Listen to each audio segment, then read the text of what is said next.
Here's a question. What's the difference between whilst and while? Let me give you a few seconds to think about that.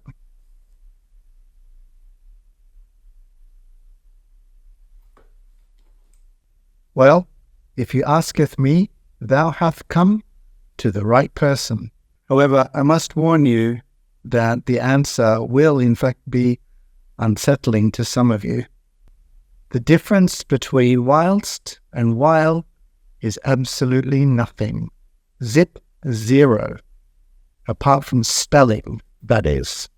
Some people think that whilst is somehow more formal or constitutes better English somehow and swear by it in that way. But this is absolute rubbish, let me tell you. It's no different from the difference between jail and connection and connection. One is old, one is new, but they both have the exact same meaning.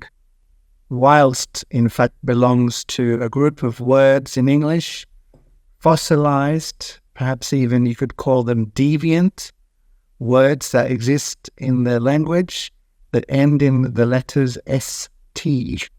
Among these are amongst, unbeknownst, amidst, and why not throw in for good measure, alongst, but you don't use that one.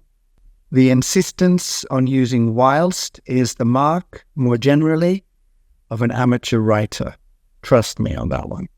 No justifiable reason, not grammatically, historically, etymologically, exists for their continued usage. Zip zero.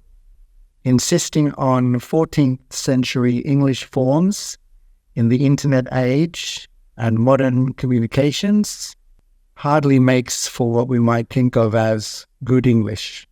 So why not streamline your English by not mixing Middle English with modern English? While, after all, is cleaner, has fewer letters, is easier to pronounce, and is, at the end of the day, the standard spelling. But if you continue to insist on using whilst, make sure that at least you don't make the same mistake as the rest of your brethren. Don't use whilst on one page of your report and while on the other. This is such a common thing that I see people doing. At least be consistent about it. That's a top tip betwixt I and thou.